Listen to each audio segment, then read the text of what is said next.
I think right now with the Monroe Bulldogs, I think right now they're saying, hey, look, these guys might be a little bit more athletic, they might be a little bit faster, but we got to find a way to move the football. We got to find a way to get something going. They didn't. I don't think they came across the river to lay down. Right.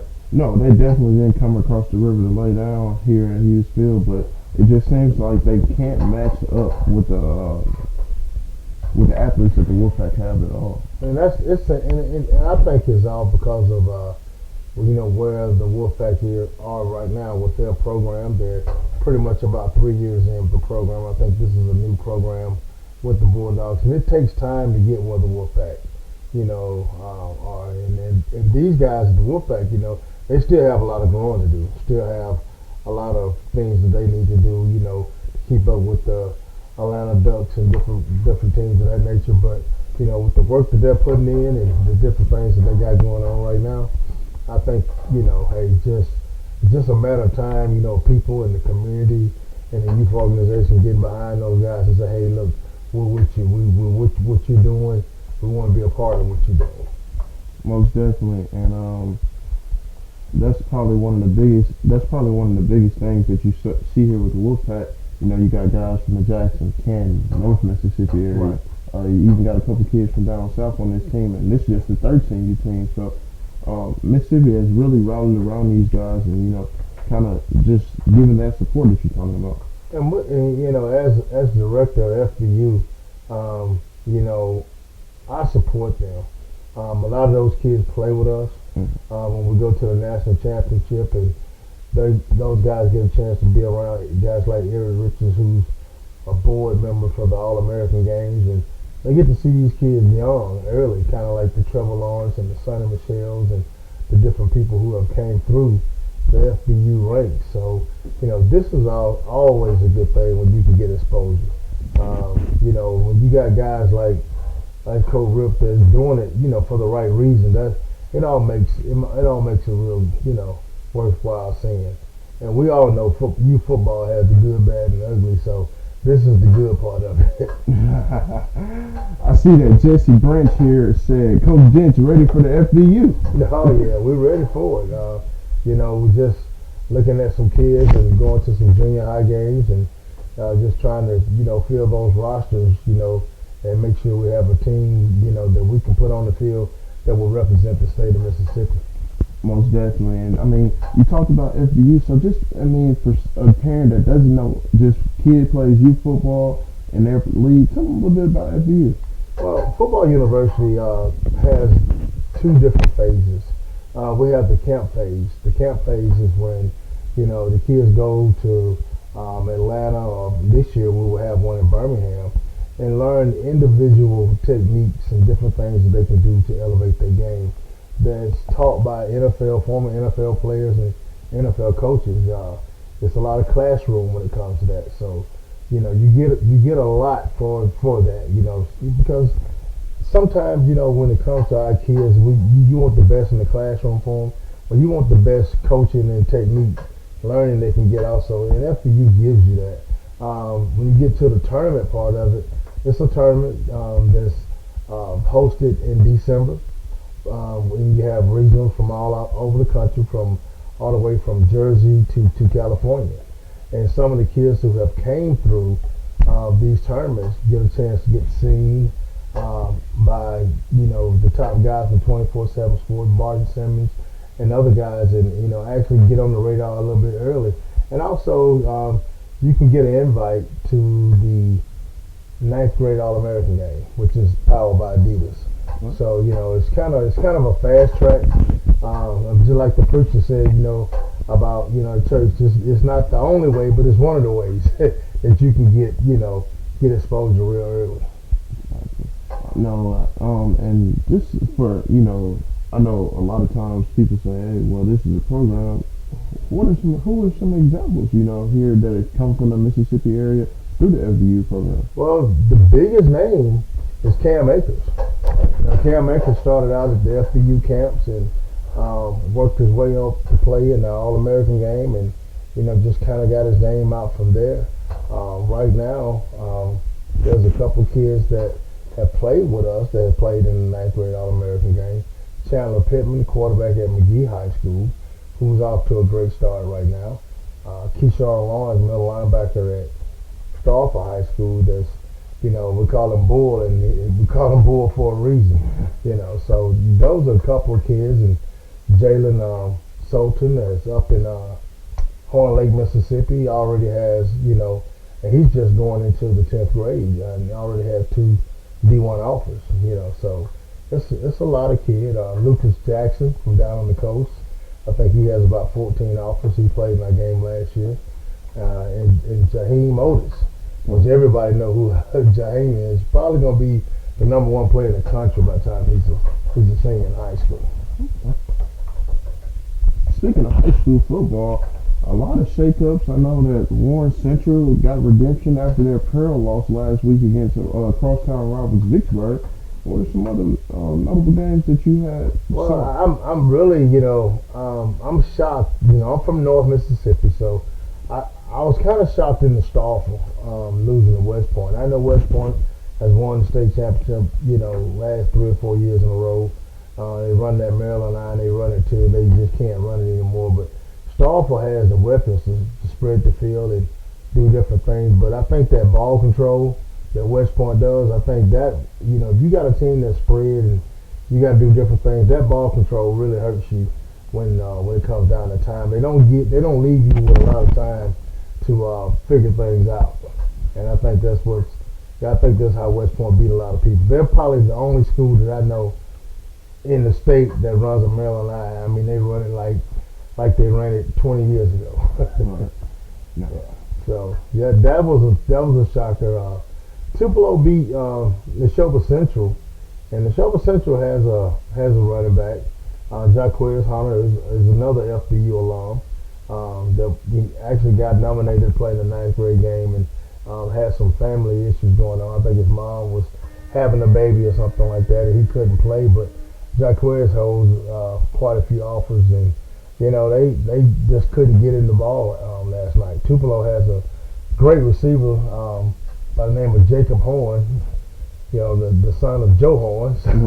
So he had about 150 yards receiving, looked like Friday night, and they just couldn't stop him. Didn't have an answer for him. I know here in the metro area, Madison Central topped Northwest ranking 24-7. Madison Ridgeland Academy gave Jackson Academy a score of 48-7. Wow. Oh, okay. I mean, I think the private school deal here in Jackson is changing a lot. With Hartfield Academy 3-0, have never been 3-0. You got Brandon Burkhalter, who's an Ole Miss commit, is over there playing, and he's over there playing pitch and catch. Every time you turn around, it's a touchdown. So I think that shakeup in that dominance that a prep has had over the years, I think that's going to come to an end. Right. Provine beat Myrtle 26-6 this weekend.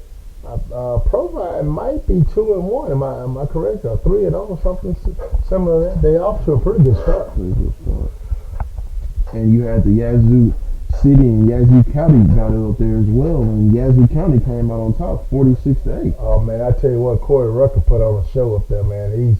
He's a kid that played 7-on-7 for me. I think he's one of the best receivers in the state of Mississippi. He's just a little bit underrated. He's a 3-star kid. Don't get me wrong, and stars. Some people say stars don't matter, and they don't matter to me. But I think Corey is just as good as any kid in the state of Mississippi when it comes to just being an athlete, because he can play receiver, he can play safety, just pretty much where you put it, he can play football. Yeah. Had a good one down south as well with Wayne County and Laurel. 21 Wayne County, 20 to Laurel, 2 overtimes. Well, Coach Gandy, I know Coach Gandy down there, and he's talked about changing the culture and getting everything back to where it was, when they first put that school together. So they have some athletes down there in Wayne County. Laurel has always had athletes, so that's always a good matchup. Definitely. They have the kickoff there. He's going to snatch the kickoff and be taken down at about the 35 35-yard line.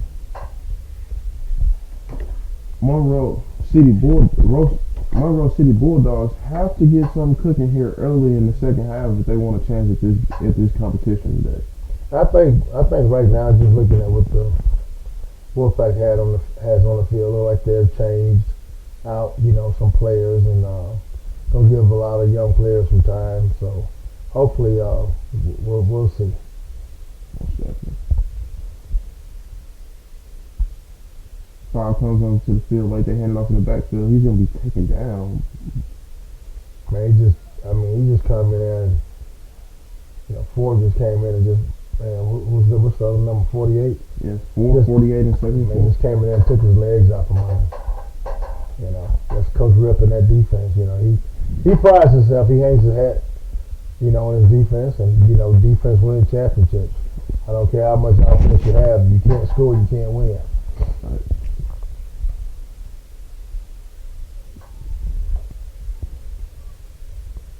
Talk about the youth of the Wolfpack this year. A lot of 13U players, but haven't been out there on that national scale as we were talking about earlier.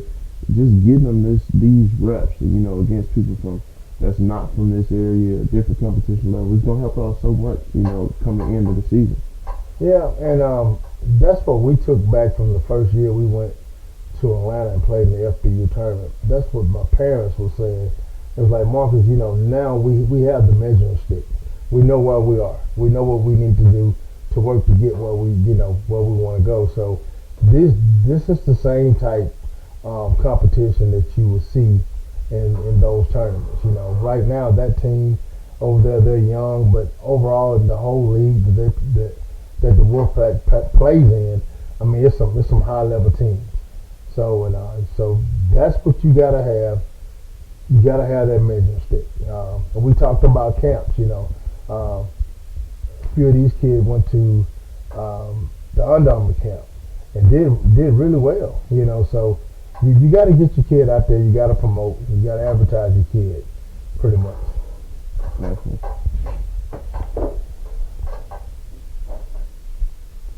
I'll tell you what, that number 6 for the Wolfpack, that's a good looking kid also. That's going to be Mr. Robert Harris Jr. Yes, sir. He looks like a player. Going to be back there at the safety. Solo safety in the middle of the field. Sweet. Looking at pass. He just threw that up. Oh, that's going to be picked up. That's going to be picked off. And he's not trying to go down either. He wants to score. And, that's a big hit. Trying to pull that ball away.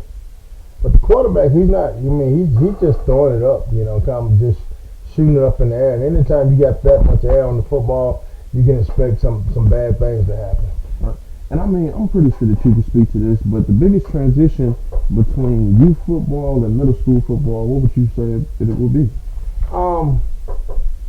It just all depends on where you're playing at. Right. I think some of the middle schools are doing the kids, I know I'm probably going to get, Reddick from this, but doing a disservice because you take these kids like this and they punt, they kick off, they do everything, and you get to the 7th grade, and then they come back and put it on the 20, like you did maybe when you were 7 and 8. And so I think, and I do understand the coaches because every kid that's on that junior high team hadn't played at this level. Right.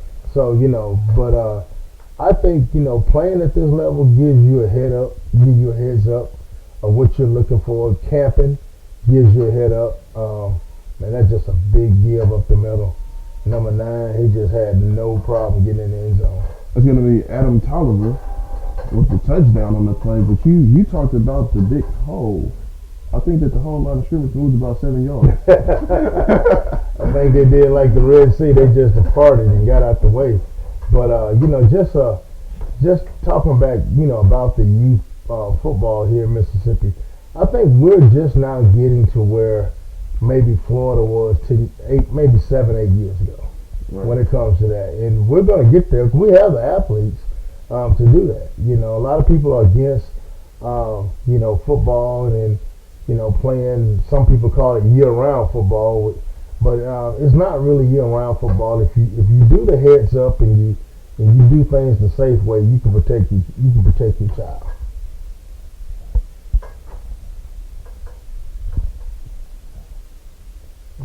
snap, and it's a give. And a give it. Yeah, I mean he right now the Wolfpack they're executing on a lot of things, but field goals is just something that I think they got to work on. But I believe he's going to make his way to the end zone.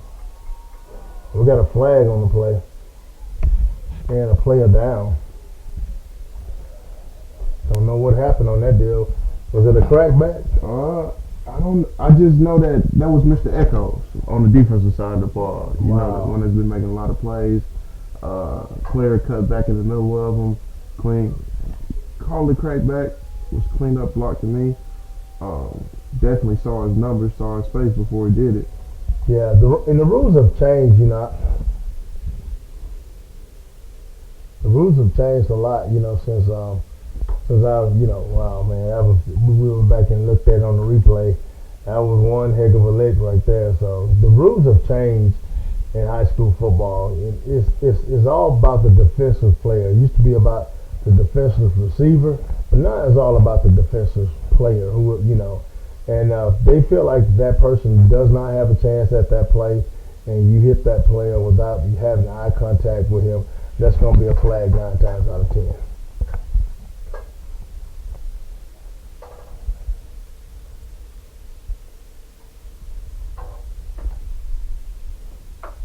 But with the conversion, that does bring the score to 32-0. Our player on the field is up. Yeah, that's a good thing. And that's going to be Mr. Quintavious Ellis as he gets back to the sideline with a little assistance. Back in the day, we had smelling sauce. They'd come out there with that ammonia and they break that smelling sauce over you, man. And if you was dead, you had to be dead not to come back alive when they break that smelling sauce over you. You know, it was. I don't think they even use that anymore.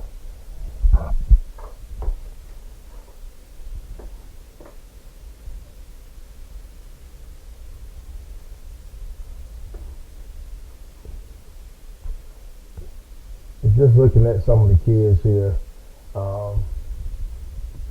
for the Monroe team, man, you know, I can tell some of them are a little bit younger kids, and we're gonna look at them in a couple of years and see what they look like. You know, with the program just starting out, so you know we're not gonna write these kids off, and the coaching staff over there with the Monroe Bulldogs, because I know they put in the work and put in the time. And you know, sometimes when you're getting guys out here that's volunteering their time to do things with these kids, you can't do anything but applaud them. Exactly. Have a couple Wolfpack players coming onto the field late.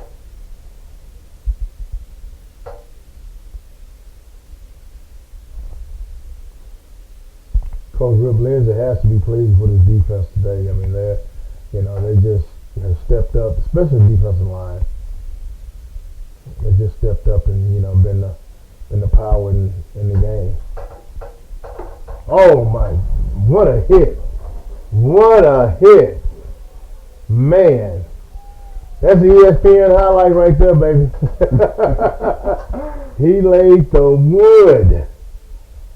You know, I mean, that's a good lick. When the other player gets up and, you know, he knocks his helmet off, but the other player get up and he's fine, and you know you get to celebrate a little bit. Hey man, that's football. That's what I like. Exactly. That was Dontavius Narbo. Excuse me, Jalen Smith came back and recepted the ball and took a hard hit from the Mississippi Wolfpack. Yeah, I'm glad to see that young man. He's still in the ball game, so you know he's a tough guy. Yeah, to be, you know, you're just looking at what they have offensively. He's about all they have on the offensive side of the board, and I think with a little bit of blocking and a little bit bigger line, a little bit more aggressive line, I think he could be a problem, you know, with running the dives and stuff like he has today. I think the Wolfpack could put a bench today. They'll play everybody, suit a couple moms up. It's a great crowd here at Hughes Field, the Wolfpack first home game of the season. I see Commissioner Marlon Miles in attendance here. A couple other coaches up from the metro area. It's good to see us come out here and support our team, Mississippi Wolfpack. I'm seeing some of the parents I know, Miss Burnside, Braylon's mom. I'm seeing Miss Douglas out here from Canton, Mississippi. That's my team mom on my FBU team, so she does all my paperwork for me. I just want to take a quick second here on the Find Your Fit Network to say we appreciate all parents, grandparents, anybody that's in that athlete's life that's making an impact. We just want to say we appreciate you. Most definitely. It's not, it's not easy nowadays with some of the pressures in the world, but just putting them in the optimal situations that you are, we really appreciate that here. Because without the parents, these kids, they don't have driver's license to be able to come out and, hey, look, I drive myself. So you got to give a shout out to the parents, the uncles, the grandparents that make these things happen and make these things possible. The time is now 1:15 left in the third quarter here at Hughes Field in Jackson, Mississippi. Quarterback's going to call his own number, and he's going to be met in the backfield by number 74. That's going to be Echoes. The Echoes is just, he can get him a lawn chair and just put it in the backfield because he's been sitting there all day. They haven't bothered him. It's like he's sitting there and say, hey, look, this is my spot. Kind of like the big dogs. You don't want to come up on his porch, and he's just taking command of the offensive line. He's just taking command of the offensive line today. And I know with the talent level that you've seen at some of these national events with FBU and a couple more organizations, Echoes has some good size on them. Has some great size. Yeah, I'm gonna get a chance to talk to some of the kids, and maybe some of these kids will come out and play on the FBU team and help put Mississippi on the map and try to win a national championship in Naples, Florida. I think we got a timeout or a flag. Got a flag on the flag. Speaking of Naples, you all went down there and competed last year. Just tell them a little bit about that. Well, we didn't make it to Naples. We was one game from Naples. It's time to get model year in deals during the Epic for clearance at Wilton Hyundai and Wilson Premier Hyundai. Like new 20 Hyundai Kona, just $19.99. What do you say, $9.99? With it, Wilson, there's a way. But happy, that's the Wilson way. Spending the next summer indoors. It's time to get model year deals during the Epic summer clearance at Wilton Hyundai and Wilson Premier Hyundai. Just new 20 Hyundai Kona, just $19.99. What's $2.99? With it, Wilson, there's a way. Georgia has a strong backing, strong financial backing, so they're able to get the kids there, and and plus it's played right there in their backyard, so they don't have to travel. They don't have the expense that we do. So we heavily try to get all the supporters we can to get the kids there and make sure we feed the kids and different things like that, because we don't want to put any extra burden on the parents when it comes to that. But we have a shot this year. I believe our 8th grade team, which was our 7th grade team last year, I believe they have a real shot at going there and upsetting GFL, which, like I said, you had the likes of Trevor Lawrence and those type guys that played on those teams. So, they have athletes every year. We just gotta do what we gotta do. Go down there and play football. We know we have athletes in Mississippi just like they do in Georgia and Alabama and Louisiana. Well, we're going to take a short break here as the Wolfpack and the Bulldogs get ready for the final quarter of play here at Hughes Field. Be right back.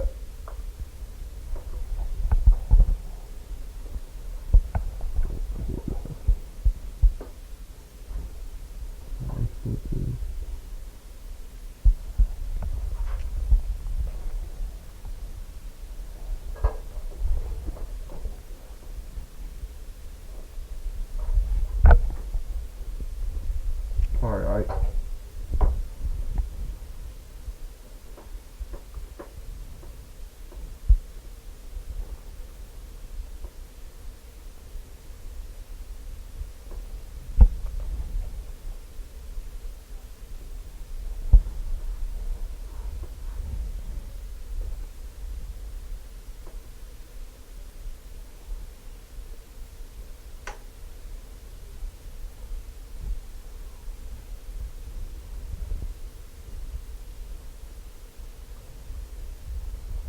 Seem like the Wolfpack right now, right now what they are in the program, being the third year in the program.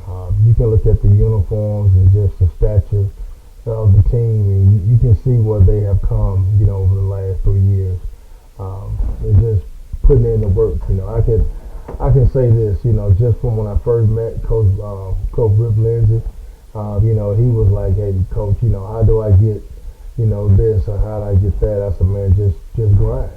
Just be patient with what you're doing. You're doing the right things for the right reasons, and you'll have that success, very, very soon. And just look at them now. Just look how they look on the field. They look just as good as anybody you would want to see in youth football. Most definitely, and just a little news coming from the feed here. Nick Foles is out indefinitely and will undergo surgery after breaking left clavicle. Oh wow, that's a huge loss. That is a huge loss. So what do you think about? Let's talk a little college football here. So what do you think about I know you're a big Ole Miss Rebel fan, and what do you think about the win yesterday for the Rebels? Well, I'll say this. I've been talking to a couple fans. We get the big pass. He's going to go over his head. Ole Miss offense looks like Ole Miss offense at sometimes. Okay. The defense is playing very good right now. I don't know the exact number of sacks and pressures they put on the Arkansas quarterback yesterday, but they're playing well right now. You just gotta bring that all together and complete games. I think that's the biggest thing. Well, I think they're young. With the offense with Rich Rodriguez coming in, he's gonna get it right. He's one of those guys that's been around the game for a while, and Ole Miss has some guys that's not used to what he's doing. But the game against Memphis, a lot of people was kind of disappointed, but they bounced back this week, and played Arkansas, an SEC opponent, and scored some points. So Luke got to be happy about that. Number 3 is going to scramble around the outside.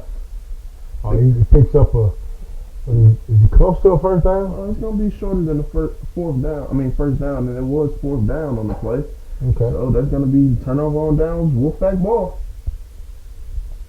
But definitely, with that quarterback and Matt Corral coming in, as soon as he catches his full win and confidence with that offensive receiving core, I think it could be, some terrible days for some SEC opponents. I think they will. I know a lot of people, after the Memphis game, it was like, well, Ole Miss, they won't win 4 or 5 games, but they have a chance to steal some games. It's early, it's real early in the season, so we'll see. They have I would say a lesser opponent coming up this weekend. They could get some bugs and everything worked out. Southeast Louisiana. Correct. So I think they could get some things worked out there. So kind of like Mississippi State did this weekend, but Southern Miss was a good opponent for Mississippi State. Kyler Hill did his thing as he always does. Man, that's a long throw. Oh man, did he drop it? It's gonna be dropped by Mr. Burnside. Oh wow, he doesn't drop many of those. But just to see him fly and get behind the secondary with that length. Oh, and you look at that kid. That kid doesn't look like a 13-year-old kid. He looks like a kid that actually could be playing on Friday nights with his size. But he works out, man. He gives it everything he has, during the week. And I think his mom posted his grades on Facebook the other day, just to let people know, hey, look, my son is not just a football player. He's an academic scholar, So he's just a well-rounded kid, all well-rounded kid when it comes to academics and athletics. We were speaking on Mississippi State. What do you think about that offensive unit that they have up there this go around? Man, I'm from Columbus, so 15 minutes from Starkville, and I think the jury is still out, on them. I want to see them play a little bit tougher opponent to see what they got. Mississippi State, oh man, I think that's a flag on the play. I think that's going to come back. But Mississippi State has, I would say the best running back in the SEC with Kyler Hill. And Kyler is a kid, that I've known for a long time. I've watched him make plays when he was a little bitty kid in Columbus and playing in the youth league. And he's just a kid that, he's going to make it to the next level. But right now, I just don't see a whole lot that State has, to go with that. I think they just kind of outmanned Southern Miss this weekend. So I would like to see them against a little bit tougher opponent, and then I can kind of make my assumption on what they're going to look like this year. Right. Let's hop over to some of the SWAC teams in the state.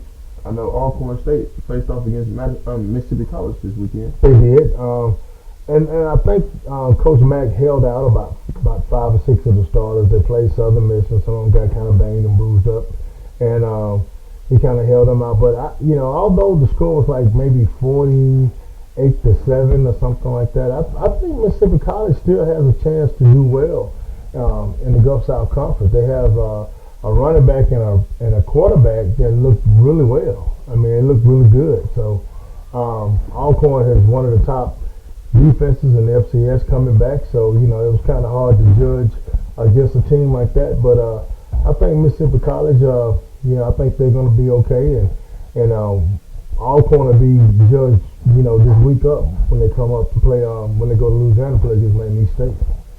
All right, and that was number 15.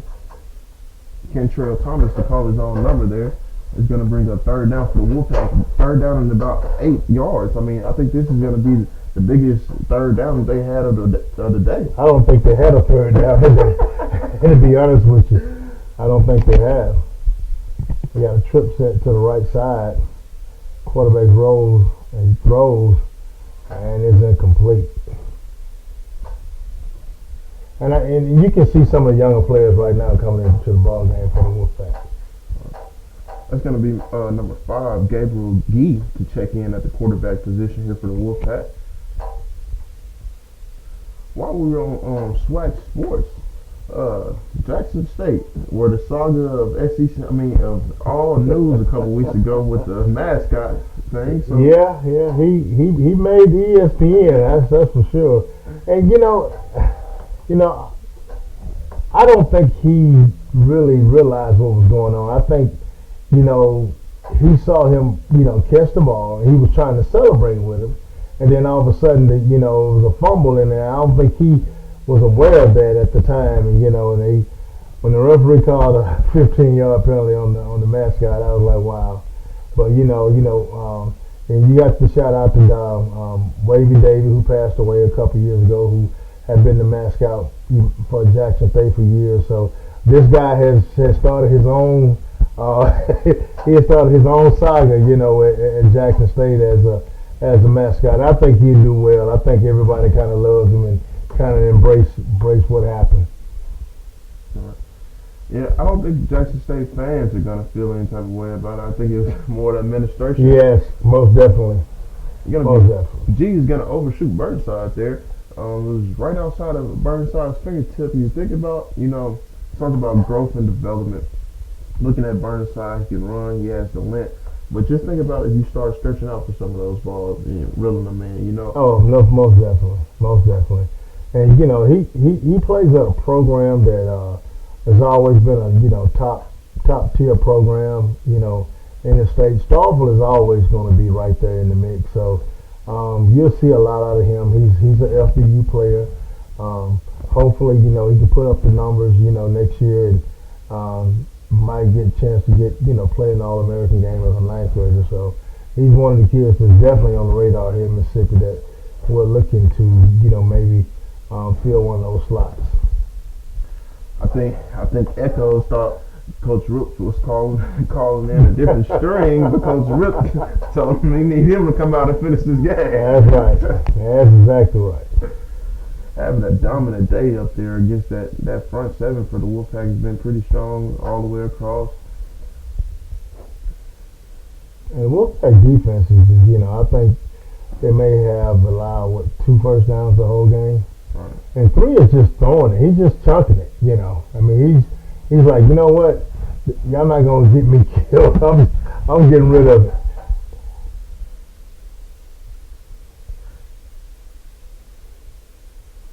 I think that's one thing that's kind of, picked up a little more up in the elite ball, 13U, 14U round, is just putting the ball on the receiver, pinpoint accuracy, because any mistakes, especially with the 14U, you might be looking at a pick 6. Oh, yeah. And back in the day, youth football was I'm gonna try to find the fastest kid. I'm gonna go around the end, and that's how I'm gonna beat you. A couple reverses, and we haven't seen a reverse here, tonight because these kids are a little bit more wiser when it comes to skill set on staying at home and different things like that.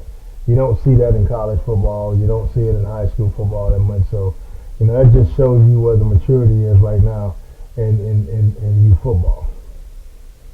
Going to be a pass breakup by Robert Harris, number 6 there. And that's actually probably the best pass he's thrown all day. It was broke up, but that was a straight line pass. Just seeing Harris, and we spoke on his length earlier, size, but just seeing him to put his foot in the ground, get downhill, and get between that ball and the offensive player just shows a lot about his athleticism overall. Yes, you can tell he's played football a while, and he's coached up. That's one thing about Coach Rip. He works hard with those defensive backs. I've seen him put in the work, and the guys, they believe in what he's teaching them. Oh man, look, he took a bad angle in. I think that'll be a flag. He took a bad angle, but if he had connected with him with the speed and the force that he had, I think you might have another one walking off the field. Yeah. Good to see him walking though. That was number 11, LaJavion Griffin, to clean up there for the Wolfpack.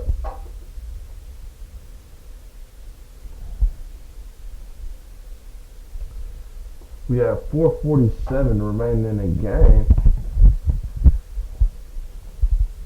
It's been all Wolfpack since 4 o'clock. It's been all Wolfpack since 4 o'clock. And since we started on time, can't say since 4:01. Right, exactly right. But we've talked a little bit about SWAC football, and I'm gonna tell you the team that I'm most impressed with right now in the SWAC is Mississippi Valley. Mississippi Valley went out and played Lamar. I think they might have lost in overtime last night. Right now the coaching staff out there in Mississippi Valley they're recruiting. They're doing the things that they have to do. They know they don't have the resources that maybe some of the other SWAC schools are doing. But Coach Dazzy has played in the SWAC. He's an all SWAC player from Jackson State. But a lot of people don't know his family. His dad played in Mississippi Valley, so those roots are tied in at Mississippi Valley, and I think the people at Valley believe in what he's doing. If they give him time, he's gonna turn that program around. No, I can definitely see that. Belhaven and Millsaps squared off on Thursday afternoon over there at Millsap College. That's your old alma mater, huh? Yeah, Millsaps got a win over Belhaven, 48-14. The offense was woes. So what now? The offensive woes of the Belhaven offense really couldn't do anything for them, and they couldn't get anything stopped on defense. So it's a well. Let me ask you. I don't know as much about D3 as I do about D2 and Division I AA. FCS. Do those schools have a lot of out-of-state kids, or most of the kids on those rosters from the in-state? So that's the thing. Blake McCorkle, he just took over there at Belhaven a couple years ago, and most of the time you're going to get in-state kids up in these Division III programs. Mm-hmm. They can get helped out on the financial aid side since they go in-state instead of going out-of-state. But that was the big turnaround for Belhaven, so they do have more in-state players, and Millsaps is also recruiting more. It's just the GPA requirements of the institution. Yeah. And I think that's, when it comes to the Division III, that's what a lot of people, they want to stay away from it because it's not a scholarship. But there's other avenues, there's other monies the kid can get to help him with the tuition at the Division III. Correct.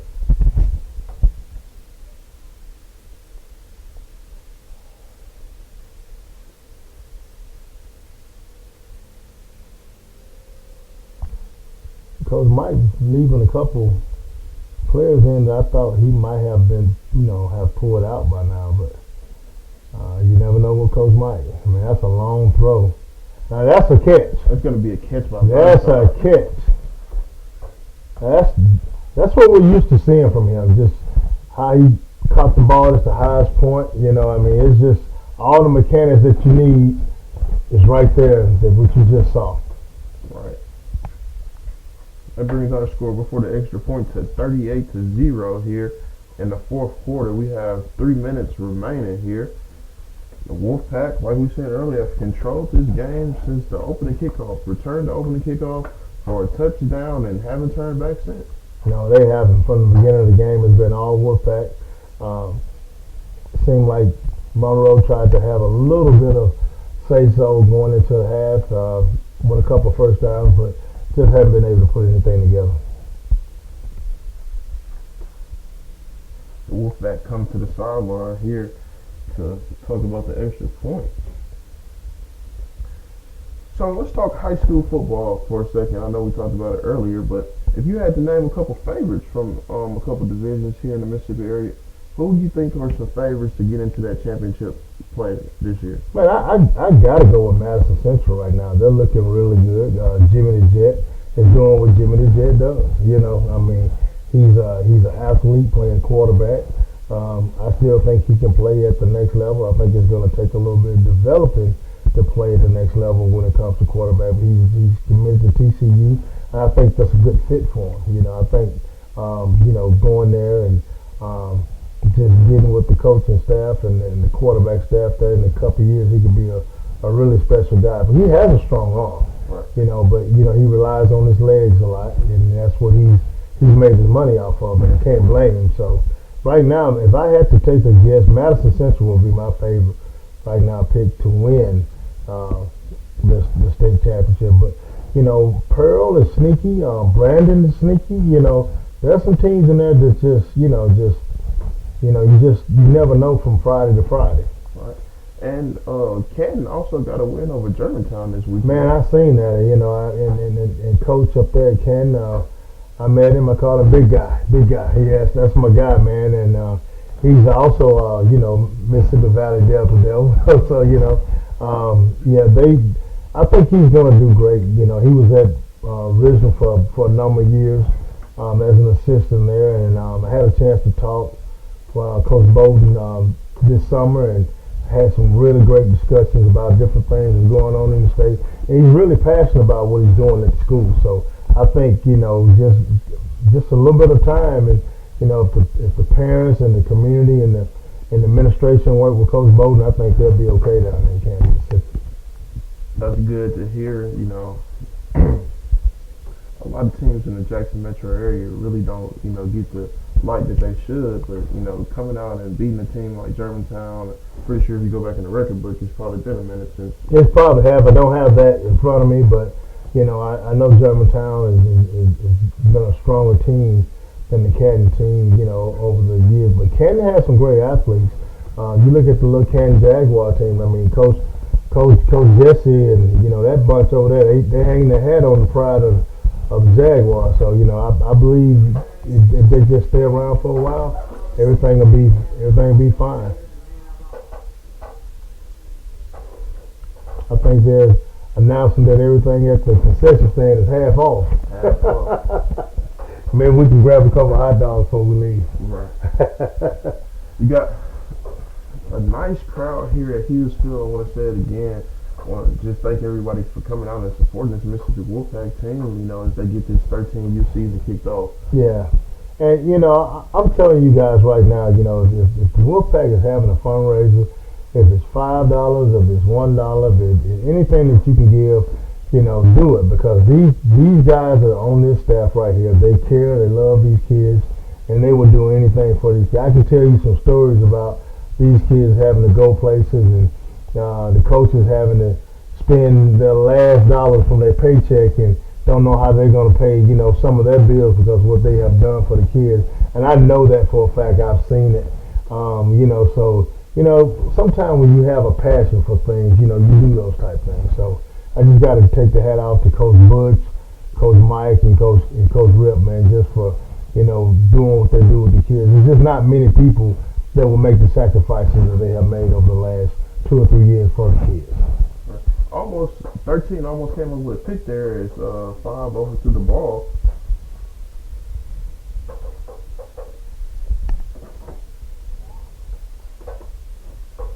You want to talk? We talked about travel a little bit. Some of the parents driving from Lawrence County, Starville, different places. When you got parents coming from those places like that to Jackson, driving 2 and 3 hours to practice and to play a game, they must believe in your program. Right. You know, because there's always something going on, and we all know there's a lot of different schemes and scams when it comes to youth football. But this is something that I know for a fact, is going to be around for a long time. For sure.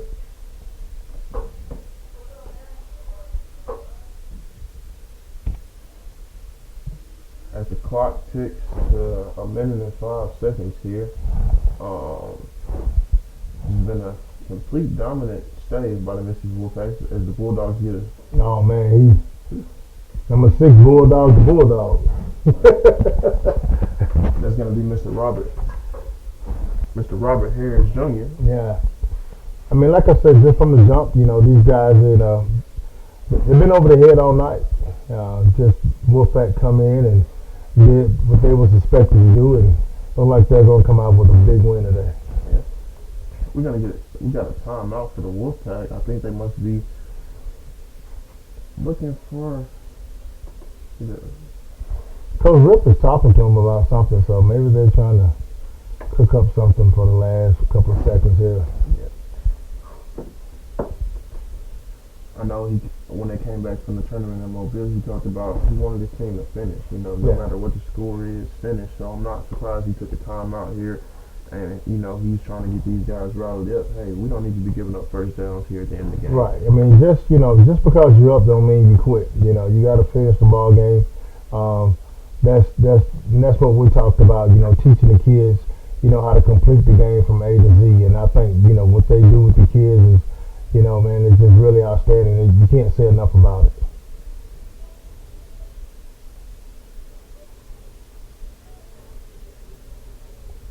Not much time left in this one. And number 3 he's been running for his life all day, And he's connecting with his buddy, Jalen Smith. Yeah, that's right. Once again, Smith has been one of the bright spots for the Bulldogs this afternoon. Correct. 18 seconds here on the clock. And I got to give it up to the Bulldogs. They're still trying to score. 18 seconds. They're down by a huge margin, but they're not stopping. They want to say, hey, look, we want to try to salvage something out of this, and that's the correct way to teach a kid. We're not going to let the clock run off and just walk off the field. And that's going to be game here for the Wolfpack. Your final score is 40-0. Wolfpack end up with a win over the Rose City Bulldogs. I tell you what, it's been a pleasure, coming here, talking with you. Maybe we'll get a chance to do this again in the SEC championship. Yes, sir. So up next for the Wolfpack, they travel over to Shreveport, Louisiana to play the Bombers. Okay. And that team, is that a 14U game or a 13U game? It'll be a 13U game. Okay. So they're getting a lot of 13U games in. They have been playing a lot of 14U games, and Coach Rip talked to me about getting the younger kids ready, and I think that's what he's doing right now by playing some of the teams, some of these younger kids. Okay. Well, it's been a pleasure here at Hughes Field as they show some great sportsmanship, shaking up at the 50. It's been a pleasure to have you here today, Marcus. Man, we appreciate you. Appreciate you having me. Well, for highlights from today's game, please check out the Find Your Fit Network, sometimes Find Your Fit YouTube page sometime this week, and we'll have some highlights up from the game. But from the Find Your Fit team, from here from Mississippi, we'll see you next time.